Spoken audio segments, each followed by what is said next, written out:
អត្ថន័យក្បួនគ្រប់គ្រងលុយក្បួនគ្រប់គ្រងលុយមានន័យថាយើងត្រូវចេះរកលុយចាត់ចែងលុយសន្សំលុយនិងប្រើលុយឲ្យត្រឹមត្រូវដើម្បីកុំឲ្យចំណូលដែលរកបានហូរចេញដោយមិនដឹងខ្លួនហើយអាចមានសុវត្ថិភាពផ្នែកហិរញ្ញវត្ថុនៅថ្ងៃអនាគត 1. ចេះរកលុយការរកលុយគឺជាជំហានដំបូងត្រូវខិតខំរៀនជំនាញបង្កើនសមត្ថភាពនិងស្វែងរកប្រភពចំណូលដែលសមស្រប 2. ចេះទុកលុយរកបានប៉ុន្មានមិនមែនមានន័យថាត្រូវចាយអស់ប៉ុន្មាននោះទេត្រូវទុកមួយផ្នែកជាប្រចាំទោះបីចំនួនតិចក៏ដោយ 3. ចេះបែងចែកលុយកុំដាក់លុយទាំងអស់ក្នុងកន្លែងតែមួយបែងចែកសម្រាប់ការរស់នៅសន្សំគោលដៅអនាគតនិងការចំណាយបន្ទាន់ 4. ចេះខុសគ្នារវាងចង់បាននិងត្រូវការរបស់ខ្លះយើងចង់បានប៉ុន្តែមិនចាំបាច់ត្រូវទិញភ្លាមទេការគិតមុនចំណាយអាចជួយរក្សាលុយបានច្រើន 5. កុំឲ្យការចង់បង្ហាញគេធ្វើឲ្យខាតលុយមិនចាំបាច់ចំណាយលើសមត្ថភាពដើម្បីឲ្យអ្នកដទៃគិតថាយើងមានជីវិតហិរញ្ញវត្ថុរបស់យើងសំខាន់ជាងការមើលឃើញរបស់អ្នកដទៃ 6. កត់ត្រាចំណូលនិងចំណាយនៅពេលយើងដឹងថាលុយចូលប៉ុន្មាននិងចេញទៅណាខ្លះយើងនឹងងាយរកឃើញចំណាយដែលមិនចាំបាច់ 7. កុំចាយមុនពេលមានផែនការមុនទិញអ្វីមួយសួរខ្លួនឯងថាបើតើខ្ញុំពិតជាត្រូវការវាទេនិងក៏បើទិញហើយតើវាប៉ះពាល់ដល់ការសន្សំរបស់ខ្ញុំទេ 8. មានលុយបម្រុងសម្រាប់ពេលបន្ទាន់ជីវិតមិនអាចដឹងទុកជាមុនបានទេការមានប្រាក់បម្រុងអាចជួយឲ្យយើងមានជម្រើសនៅពេលមានការចំណាយដែលមិនបានរំពឹងទុក 9. កុំខ្ចីលុយដោយគ្មានផែនការសងមុនខ្ចីត្រូវគិតពីសមត្ថភាពសងនិងថ្លៃដើមការប្រាក់បំណុលដែលគ្រប់គ្រងមិនបានអាចធ្វើឲ្យបញ្ហាហិរញ្ញវត្ថុកាន់តែធ្ងន់ 10. ឲ្យលុយមានគោលដៅកុំគ្រាន់តែគិតថាបើខ្ញុំចង់មានលុយគួរកំណត់ថាចង់សន្សំសម្រាប់អ្វីនិងត្រូវការប៉ុន្មាន 11. ចាប់ផ្ដើមពីតិចមិនចាំបាច់រងចាំមានលុយច្រើនទើបចាប់ផ្ដើមសន្សំទម្លាប់ល្អសំខាន់ជាងចំនួនធំក្នុងពេលខ្លី 12. បង្កើនចំណូលមិនមែនកាត់តែចំណាយការកាត់បន្ថយចំណាយមានប្រយោជន៍ប៉ុន្តែការរៀនជំនាញថ្មីនិងបង្កើនសមត្ថភាពរកចំណូលក៏សំខាន់ដែរ 13. កុំឲ្យលុយគ្រប់គ្រងអារម្មណ៍ពេលសោកសៅក្តៅក្រហាយឬរំភើបកុំប្រញាប់ទិញរបស់ដែលមិនចាំបាច់អារម្មណ៍អាចធ្វើឲ្យយើងចំណាយដោយមិនបានគិត 14. រៀនអំពីលុយជាបន្តបន្ទាប់ការយល់ដឹងអំពីការសន្សំថវិកាបំណុលនិងការវិនិយោគអាចជួយឲ្យយើងធ្វើការសម្រេចចិត្តបានល្អជាងមុន 15. គិតពីអនាគតមិនមែនតែថ្ងៃនេះការគ្រប់គ្រងលុយល្អគឺការយកចិត្តទុកដាក់ការមានប្រាក់ខែ$500មិនមែនមានន័យថាយើងត្រូវចាយទាំង$500នោះទេប្រសិនបើយើងចេះបែងចែកលុយឲ្យបានត្រឹមត្រូវដូចជាសន្សំ50និងទុក50សម្រាប់ការចំណាយប្រចាំថ្ងៃនោះយើងនឹងមានស្ថិរភាពផ្នែកហិរញ្ញវត្ថុកាន់តែប្រសើរការសន្សំលុយមិនមែនជារឿងពិបាកនោះទេអ្វីដែលពិបាកបំផុតគឺការបង្កើតទម្លាប់សន្សំមនុស្សជាច្រើនតែងតែគិតថាត្រូវរងចាំឲ្យមានលុយច្រើនសិនទើបចាប់ផ្ដើមសន្សំប៉ុន្តែការពិតទោះបីជាសន្សំត្រឹមតែបន្តិចម្ដងក៏អាចបង្កើតជាទ្រព្យសម្បត្តិដ៏ធំមួយបានដែរ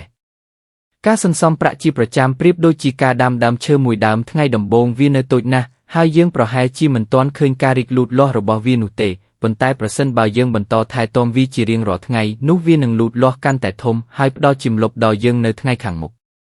ទម្លាប់សន្សំលុយមិនត្រឹមតែជួយឲ្យយើងមានប្រាក់សម្រាប់អនាគតប៉ុណ្ណោះទេប៉ុន្តែវាថែមទាំងធ្វើឲ្យយើងមានអារម្មណ៍សប្បាយចិត្តនិងមានទំនុកចិត្តលើខ្លួនឯងផងដែរនៅពេលដែលយើងឃើញចំនួនប្រាក់សន្សំកើនឡើងពីមួយខែទៅមួយខែយើងនឹងមានកម្លាំងចិត្តក្នុងការបន្តសន្សំបន្ថែមទៀតការសន្សំប្រាក់ក៏ជាវិធីមួយដែលជួយកាត់បន្ថយភាពតានតឹងក្នុងជីវិតផងដែរព្រោះនៅពេលមានបញ្ហាបន្ទាន់យើងនឹងមានប្រាក់សម្រាប់ដោះស្រាយដោយមិនចាំបាច់ខ្ចីបុលគេមនុស្សជោគជ័យភាគច្រើនមិនមែនក្លាយជាអ្នកមានដោយសារតែប្រាក់ខែខ្ពស់នោះទេពួកគេក្លាយជាអ្នកមានដោយសារតែពួកគេចេះគ្រប់គ្រងលុយនិងមានវិន័យក្នុងការសន្សំសូមចងចាំថាប្រាក់តិចមិនមែនជាឧបសគ្គនៃការសន្សំនោះទេការសន្សំបន្តិចម្ដងប្រសើរជាងការមិនសន្សំទាល់តែសោះទម្លាប់ល្អនៅថ្ងៃនេះនឹងបង្កើតអនាគតដ៏ល្អនៅថ្ងៃស្អែកលុយដែលសន្សំបានថ្ងៃនេះគឺជាសុវត្ថិភាពរបស់យើងនៅថ្ងៃអនាគតការសន្សំមិនធ្វើឲ្យយើងក្រនោះទេតែវាធ្វើឲ្យយើងកាន់តែរឹងមាំសុភមង្គលពិតប្រាកដមិនមែនកើតចេញពីការចំណាយលុយដោយគ្មានដែនកំណត់នោះទេសុភមង្គលពិតប្រាកដកើតចេញពីការមានស្ថិរភាពផ្នែកហិរញ្ញវត្ថុនិងការដឹងថាយើងមានសមត្ថភាពគ្រប់គ្រាន់ក្នុងការថែរក្សាខ្លួនឯងនិងគ្រួសារសន្សំមួយថ្ងៃបន្តិចស្មើនឹងការកសាងអនាគតមួយថ្ងៃបន្តិចដែរទម្លាប់សន្សំថ្ងៃនេះគឺជាគន្លឹះនៃភាពមានបាននៅថ្ងៃស្អែក គម្រោងចាំឲ្យមានលុយច្រើនទើបចាប់ផ្ដើមសន្សំព្រោះអ្នកមានគ្រប់រូបសុទ្ធតែចាប់ផ្ដើមពីការសន្សំតិចតួចដូចគ្នាត្រូវមានវិន័យចាប់ចែងលុយឲ្យបានត្រឹមត្រូវការមានលុយច្រើនមិនប្រកាសថាជាមនុស្សជោគជ័យនោះទេប៉ុន្តែការចេះគ្រប់គ្រងលុយបានត្រឹមត្រូវទើបជាគន្លឹះដែលនាំឲ្យជីវិតមានស្ថិរភាពនិងអាចសម្រេចគោលដៅធំបាន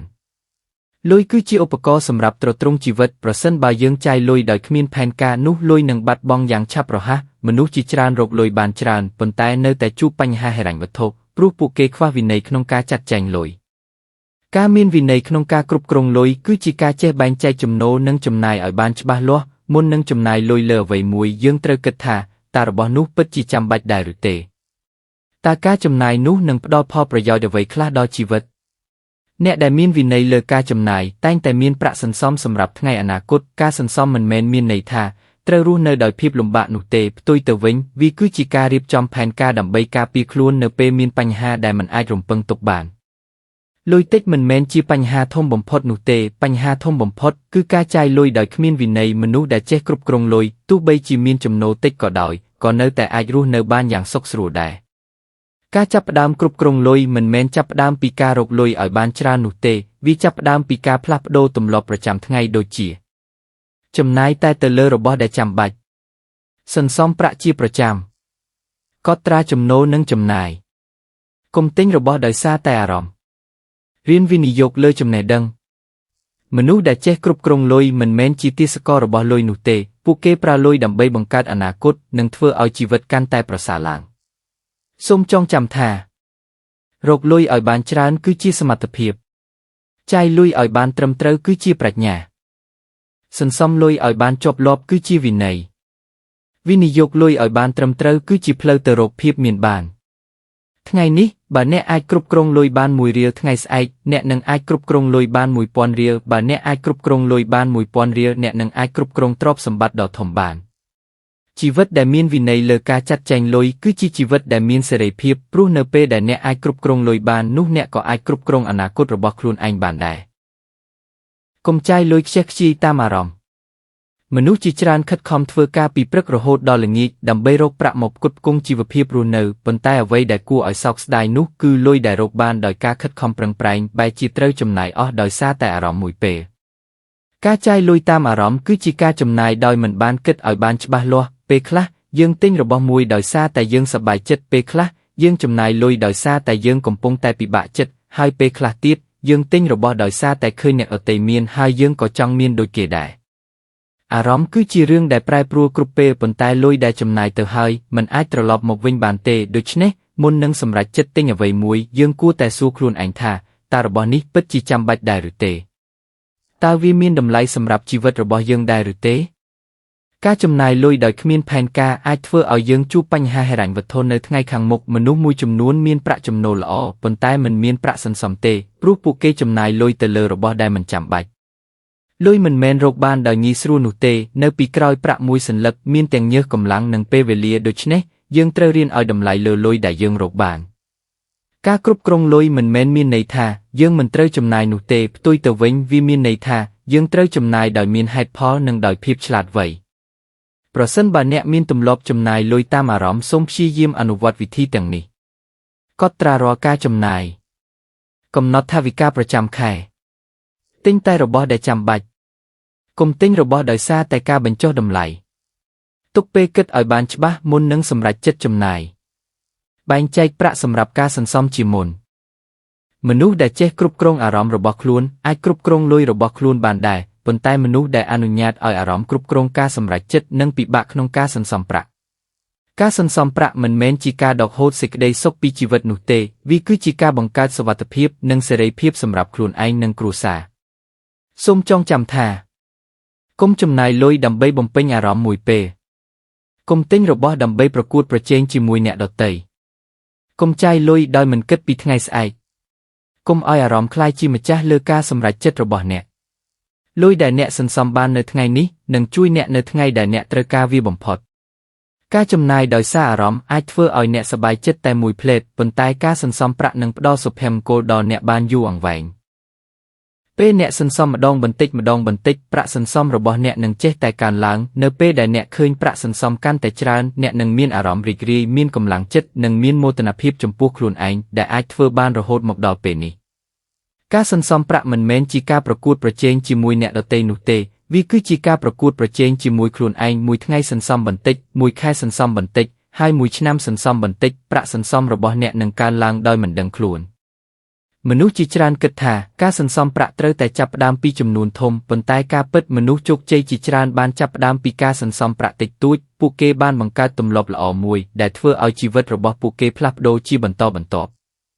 នៅពេលដែលអ្នកបើកមើលកណនីសន្សំរបស់អ្នកហើយឃើញថាចំនួនប្រាក់កើនឡើងពីមួយខែទៅមួយខែអ្នកនឹងមានអារម្មណ៍ថាការខិតខំរបស់អ្នកមិនបានបាត់បង់ដោយឥតប្រយោជន៍នោះទេការសន្សំប្រាក់មិនត្រឹមតែផ្ដល់ប្រាក់សម្រាប់អនាគតប៉ុណ្ណោះទេប៉ុន្តែវាថែមទាំងផ្ដល់នូវសេចក្តីសុខផ្លូវចិត្តផងដែរព្រោះអ្នកដឹងថាទោះបីជាមានបញ្ហាកើតឡើងក៏ដោយអ្នកនៅតែមានអ្វីមួយសម្រាប់ការពារខ្លួនឯងប្រាក់សន្សំនីមួយគឺជាភស្តុតាងដែលបង្ហាញពីការអត់ធ្មត់និងវិន័យរបស់អ្នកវាមិនមែនគ្រាន់តែជាចំនួនលុយដែលកើនឡើងនោះទេប៉ុន្តែវាគឺជាលទ្ធផលនៃការខិតខំប្រឹងប្រែងរបស់អ្នកនៅពេលដែលអ្នកឃើញប្រាក់សន្សំរបស់អ្នកកាន់តែច្រើនអ្នកនឹងចាប់ផ្ដើមមានទំនុកចិត្តលើខ្លួនឯងអ្នកនឹងដឹងថាអ្នកអាចគ្រប់គ្រងជីវិតរបស់ខ្លួនបានហើយអ្នកក៏អាចសម្រេចគោលដៅធំផ្សេងទៀតបានដែរការសន្សំប្រាក់បង្រៀនឲ្យយើងចេះអត់ធ្មត់ចេះរៀបចំផែនការនិងចេះឲ្យតម្លៃលើការខិតខំប្រឹងប្រែងវាមិនមែនជាទម្លាប់សម្រាប់តែអ្នកមាននោះទេប៉ុន្តែវាគឺជាទម្លាប់ដែលអាចធ្វើឲ្យមនុស្សធម្មតាក្លាយជាមនុស្សជោគជ័យបានឃ្លាដែលមានអត្ថន័យសន្សំតិចថ្ងៃនេះប្រសើរជាងមិនសន្សំតតែសោះប្រាក់សន្សំកើនឡើងមួយថ្ងៃបង្កើនទំនុកចិត្តមួយថ្ងៃការសន្សំមិនធ្វើឲ្យអ្នកក្រទេតែវាធ្វើឲ្យអ្នករឹងមាំសេចក្តីសុខពិតប្រាកដគឺការមើលឃើញលទ្ធផលនៃការខិតខំរបស់ខ្លួនឯងអ្នកដែលមានវិន័យក្នុងការសន្សំគឺជាអ្នកដែលកំពុងកសាងអនាគតដ៏រឹងមាំប្រាក់សន្សំមិនកើតឡើងក្នុងមួយយប់ទេប៉ុន្តែវាកើតឡើងពីការខិតខំជារៀងរាល់ថ្ងៃកុំមើលងាយប្រាក់តិចតួចព្រោះភាពមានបានចាប់ផ្ដើមពីចំណុចតូចរាល់ការសន្សំគឺជាជំហានមួយឆ្ពោះទៅរកភាពជោគជ័យមើលឃើញប្រាក់សន្សំកើនឡើងធ្វើឲ្យយើងមានកម្លាំង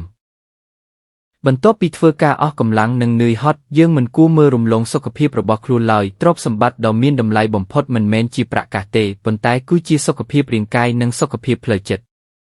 ការញ៉ាំអាហារឲ្យបានទៀងទាត់គឺជាវិធីដ៏សំខាន់មួយក្នុងការផ្ដល់ថាមពលដល់រាងកាយអាហារដែលមានសារធាតុចិញ្ចឹមគ្រប់គ្រាន់អាចជួយឲ្យរាងកាយមានកម្លាំងនិងជួយឲ្យខួរក្បាលដំណើរការបានល្អប្រសិនបើយើងរំលងអាហារឬញ៉ាំអាហារមិនបានត្រឹមត្រូវនោះរាងកាយនឹងងាយអស់កម្លាំងនិងប៉ះពាល់ដល់សុខភាព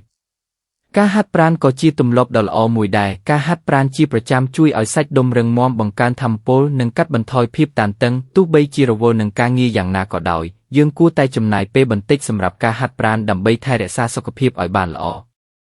ការអានសៀវភៅក៏មានសារៈសំខាន់ដូចគ្នាសៀវភៅផ្ដល់ចំណេះដឹងថ្មីនិងជួយអភិវឌ្ឍការគិតរបស់យើងការអានជាប្រចាំអាចជួយឲ្យខួរក្បាលមានភាពសកម្មបង្កើនការចងចាំនិងធ្វើឲ្យយើងមានគំនិតទូលំទូលាយជាងមុន